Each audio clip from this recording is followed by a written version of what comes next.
So hi everyone, I hope the audio is coming out fine, and today I'm gonna record this podcast episode with you guys, and at the same time I'm also recording a YouTube video. I hope you guys don't mind. I want to just repurpose my content and reuse my content a little bit, and if you have been following me on a regular basis, if you have been following me closely, you will know that I have been trying my best to step up my podcast game. So I have been recording and I have been uploading more frequently this week. So I hope that has been a pleasant surprise to you guys, and I hope that you guys have been enjoying that change. So in this episode, I'd like to, as a matter of fact, talk to you guys a little bit about a few vocabulary items or a few words about the coronavirus, COVID-19 pandemic. So I know that you guys are very interested in this topic, and that's why I have created 2 word lists on my Instagram account. I will put the link in the show notes, and so if you want to check out the list, if you want to treat it as kind of cheat sheets and save it, feel free to do so. Most welcome, and I'll be welcoming you warmly over on Instagram. So today I'd like to talk about a few words related or phrases related to the coronavirus or COVID-19 pandemic or epidemic. Well, pandemic is actually a much more serious term if you have paid attention to the last list of vocabulary that I posted before. So today I'd like to talk about more vocabulary about COVID-19. So this is word list number 2. Right. So the first interesting phrase is chartered flights. Chartered flights. Apparently, the government has been trying to step up their game by scheduling chartered flights, arranging chartered flights, so that the people who live in Wuhan, especially Hong Kong people, they can be vacated from Wuhan and they can be taken back from China to Hong Kong. So that's how it is. Chartered flights, that's the flights that the government arrange so that people can come back safely from Wuhan. And at the same time, I guess there should be some special measures implemented on the flights, some sort of, quarantine, some sort of special gear worn by the attendants on the flights so that they don't get infected with the virus. So I guess that's the case. I am not exactly sure because, I have not approached any of the chartered flights, nor have I been on one. So that's chartered flights. It's a very useful phrase, especially at this time and day. So the second vocabulary, or the second, not the vocabulary, because vocabulary refers to a set of words, right? The second word is stimulus package. Stimulus package. So stimulus package has been done or has been implemented in certain countries in the world now because many people are afraid of the prospect or the impending prospect of or the potential of a recession. So especially the US government, I think they have been implementing and they have announced that they will implement a stimulus package so that businesses can be saved, so that businesses are not closing, are not shops and businesses and corporations, they are not closing down because of the recession caused by the coronavirus, because no one can go out to shop. All the shopping is done online, so that will have a significant impact on the economy, and that's why a stimulus package is in order. So the next phrase or the next word is a lockdown mode. Apparently, if you have paid attention to one of my videos on my main channel, I have I had a chat with my Canadian cousin. She lives in Edmonton, Alberta, Canada, and she said that many of the cities have gone into a kind of a lockdown mode. So that's a very useful phrase which you can learn to describe cities all over the world. They go into a lockdown mode, which means that people can't go in, people can't go out, and people have to apparently usually stay at home so that they can avoid going out and help flatten the curve by because sometimes you never know. Some people who have contracted the virus, they may not display or they may not manifest certain symptoms.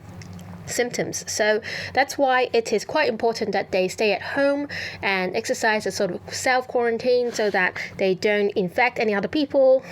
So it's kind of scary being in a lockdown mode, and I think in Hong Kong, we have been experiencing a kind of quasi-lockdown mode, which means that there are many shops which close early, and we try to go home as soon as we can after work. So a lockdown mode. It's not exactly like a full-blown lockdown mode, but people who come back from Hong Kong from their trips abroad, they will have to be exercising self-quarantine, right?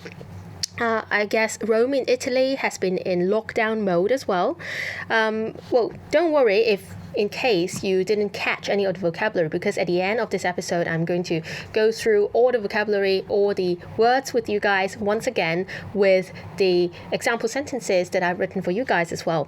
So that's lockdown mode. The next item on my list is self-quarantine. Self-quarantine. So some people who have come back from Hong Kong, who have been on a trip recently, they will have to exercise self-quarantine. They will have to go into self-quarantine. And that's because it's a kind of goodwill measure to make sure that you do not infect anyone in case you have contracted the virus. I am not exactly sure whether they have to wear some kind of handband or something like that so that when they go out, they get identified and they get deterred from going out. I'm not exactly sure about that. But they have to do this thing called self-quarantine. I'm not exactly sure how strict or how stringent the measures are in place in terms of confining the people into their home, but well, apparently this is just at least a goodwill measure that they have to be doing self-quarantine or self-isolation. Some of you guys ask me what's the difference between quarantine and isolation, and what I can tell you is I'm not a medical or public health expert by any means, but self-quarantine, it sounds a little bit more technical, and quarantine is a word so much more frequently used in the context of public health. And isolation can be used not only in the context of public health, it can also be used in social contexts. For example, you say that he or she, that person is being isolated by his or her friends because he or she are not skillful in terms of making friends and getting along with other people. So self-quarantine or self-isolation. Self-quarantine or self-isolation. There you go. You can see that I try to be as fluent as I can in this podcast, but I do stutter a little bit sometimes, and there are slips of tongue, and it's just inevitable. Even if English is your first language, you will stutter a little bit from time to time, and you will make mistakes from time to time, and that's the same case as me. And what I have been trying to do in this podcast, in all my channels, all over social media, all across all the platforms, is that I try to empower you guys to speak, even though you guys may be making a lot of mistakes, because even though I may be imperfect, I'm very well aware that I'm an imperfect speaker of English. I try my best to empower you guys to speak, even if you are imperfect, because I'm a big advocate of the notion or of the motto that done is better than perfect. You do not have to be perfect to speak. There is no perfect speaker in this world, and I try not to edit out any of the mistakes that I have, not just because I want to save time and I want to produce and churn out content consistently, but also because I want you guys to know my mistakes. I want you guys to see my mistakes. I want you guys to hear my mistakes, because that way you'll be empowered to know that even your teacher could make mistakes at times. And even though, of course, I have to strike a good balance between making mistakes and being fluent, I want you guys to know that I'm not a perfect speaker, and I do not purport to be one, because there is no perfect speaker in this world. And when you guys know that, if you guys notice any of the mistakes that I make in my speech, you can please do feel free to head over to my Instagram account and just tell me about the mistakes, because there's nothing in the world better than knowing that you guys have been listening to my podcast and concentrating. And just even if you are trying to spot any of the mistakes I'm making, it's a good thing, because you know that even a proficient speaker is not perfect, right? So let's move on to the next item, that is a standstill. Standstill. A standstill essentially means that every activity or every thing or every business activity, any sort of activity in a city has come to a halt, has come to a pause, in the sense that no one is doing anything much. He or she may be closing down his business temporarily so that he or she can just stay home, and everything is like on pause or on a halt, because activities can be dangerous, and especially meetings with crowds of people, they can be dangerous. So that's why there is this standstill in many cities. Many economic activities have been disrupted because the shops are not opening. They are simply the shop owners are trying to stay home and just stop the coronavirus from spreading. So that's why there's this standstill in many of the cities we see. The next item is tested positive for. So a good example sentence, of course, is that the PM for the UK, that is the Prime Minister for the UK, has tested positive for the coronavirus, that is Boris Johnson. So the predecessor of Boris Johnson is Theresa May. I always get confused by that TH spelling. I always think of it as Theresa, but it's actually, I think it's Theresa May. It's a very hard to pronounce name, and I'm even to this day I'm not exactly sure that I'm pronouncing it right. If any one of you know that I'm pronouncing it wrong, please do tell me, because I do not live in the UK, as a matter of fact, and there is a possibility that I pronounce her name wrong. So we were talking about Boris Johnson, who contracted the coronavirus. I don't think I need to use the passive voice there. He tested positive for the coronavirus.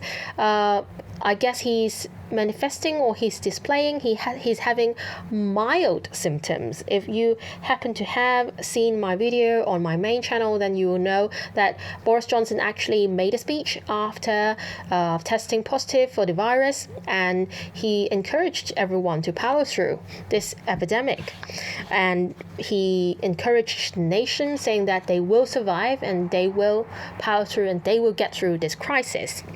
So the next phrase, I think, is compromised lung function. Compromised lung function.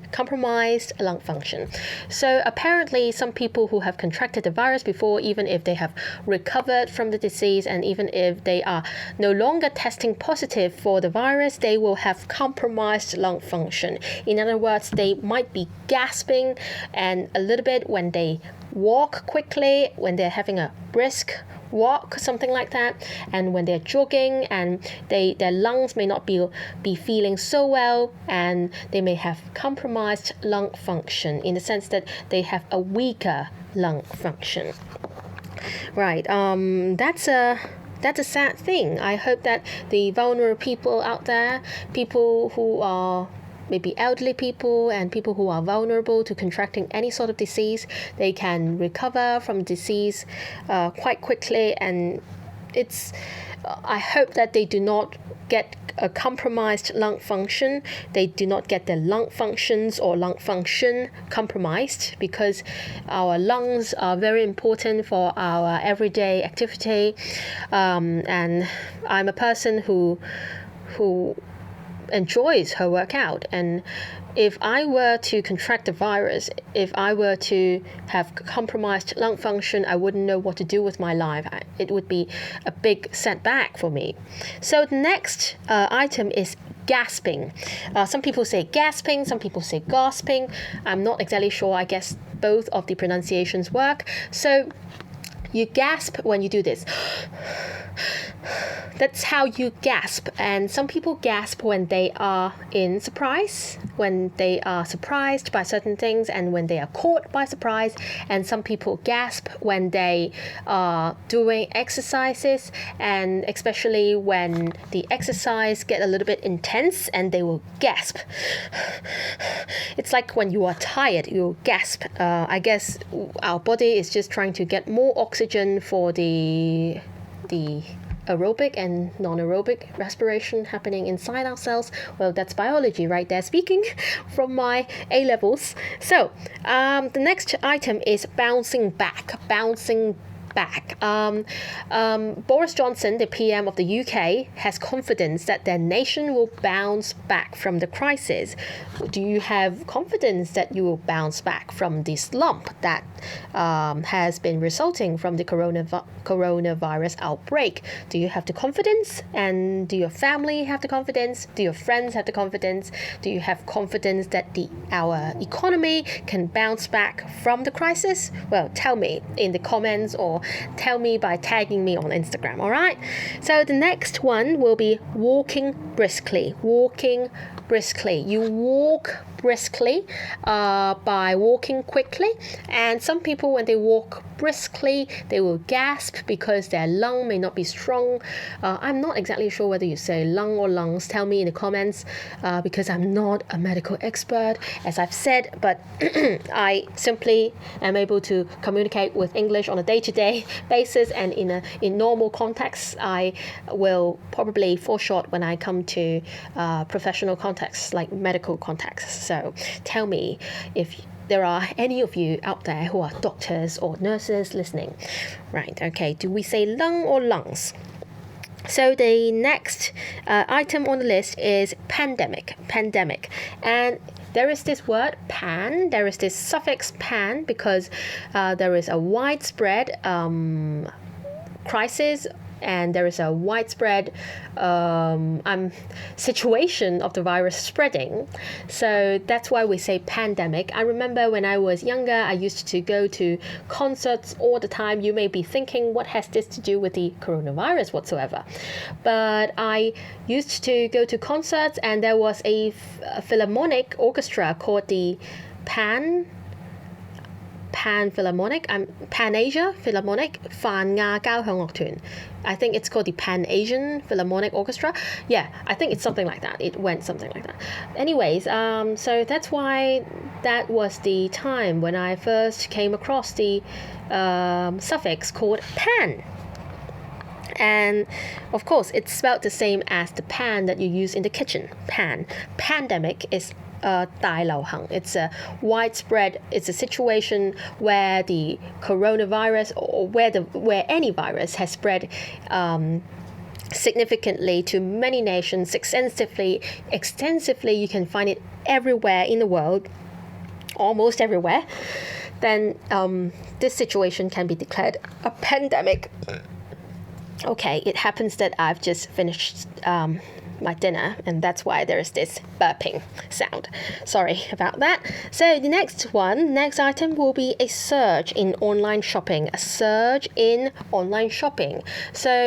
it is easy to imagine why people have been experiencing, or shop owners have been experiencing, a surge in online shopping and in online sales done in the internet, because people have been staying home and they can't buy from brick and mortar stores, and that's why they turn to the internet stores and just buy things there. I guess shopping sometimes can make me feel, and make us feel, a little better, and sometimes when I feel too depressed, I feel like buying things. That's just human nature, I suppose, and we seek novelty, and we need to grab hold of new things, I suppose, new goods.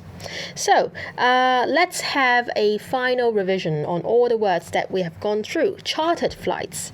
Example sentence, a total of 4 flights were chartered by the government to vacate citizens living in the Chinese province of Hubei. A total of 4 flights were chartered by the government to vacate citizens, to take away citizens living in the Chinese province of Hubei. So province, this is a very useful word when it comes to talking about China. I guess in Japan they're called prefectures. I'm not exactly sure, but in China they're called province. 湖北省. Yeah. So the next one, stimulus package. Stimulus package. Some people will say stimulus, I think, but I say stimulus package. The government wants to stimulate the economy with a stimulus package. So example sentence, US stocks rise for the first back-to-back days since February in response to the government's stimulus package. US stocks rise for the first back-to-back days since February in response to the government's stimulus package. Next one, lockdown mode. So many countries have been in lockdown mode. As many cities go into lockdown mode, many people are confined to their home. As many cities go into lockdown mode, many people are confined to their home. So the next one is... Okay, luckily I can scroll in my Instagram. The next one is self-isolation. British Prime Minister Boris Johnson has tested positive for the coronavirus. He is now in self-isolation. He is confident that he could continue to lead the government by working from home. This is Boris Johnson speaking. I do not think I can imitate his accent, but that will be interesting. Next one, self-quarantine. So that's very important, a measure that we exercise. Exercising self-quarantine is doing one of the... Sorry, I just slipped a little bit there. Exercising self-quarantine is one of the best ways to help flatten the curve. Some of you asked me what is the meaning of the phrase flatten the curve. It simply means to just slow down the growth of the virus, the spread of the virus, because in any pandemic or epidemic, the growth and the spread of the virus is supposed to be exponential, and there is this curve which is very steep, and you want to flatten the curve a little bit.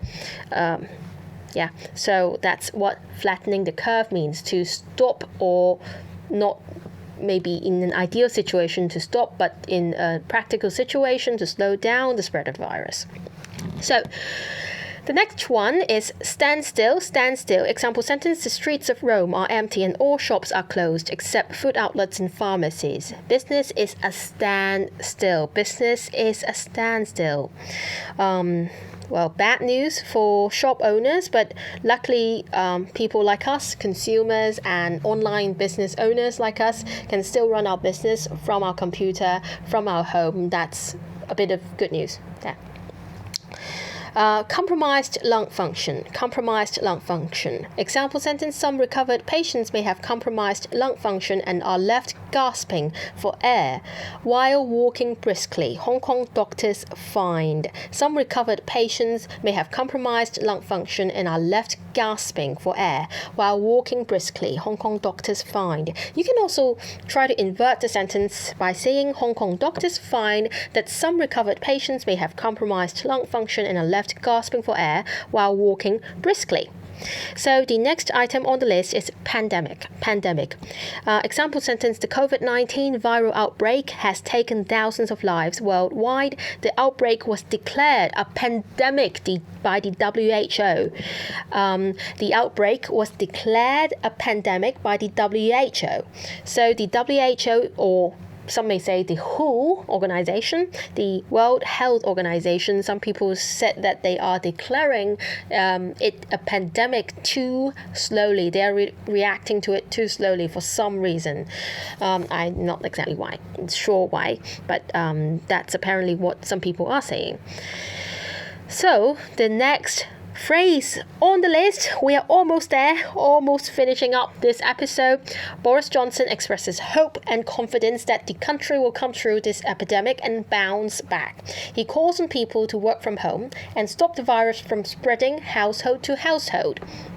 So Boris Johnson is confident that the nation will bounce back from the crisis, from the epidemic, and he believes that they will come through, and he calls on people to work from home. We usually talk about work from home in this context instead of work at home, and I think I have explained the difference between these two in one of my IG stories. I'm not exactly sure. Well, just DM me in case you don't really understand the difference.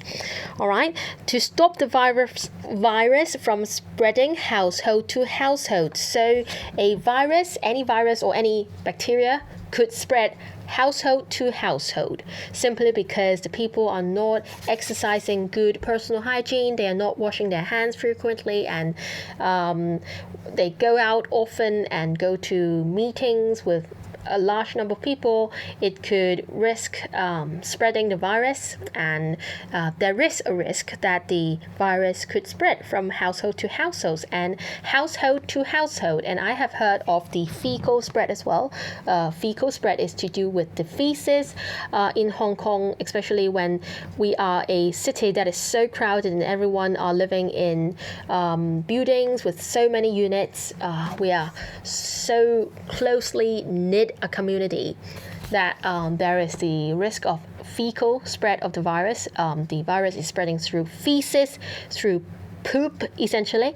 So I hope you guys have enjoyed learning a little bit of English from me in this episode, and I hope that this episode hasn't come out too gloomy, because I know this is scary stuff that I'm talking about here. Anyways, see you in the next episode, and I'll see you in the next video. YouTube.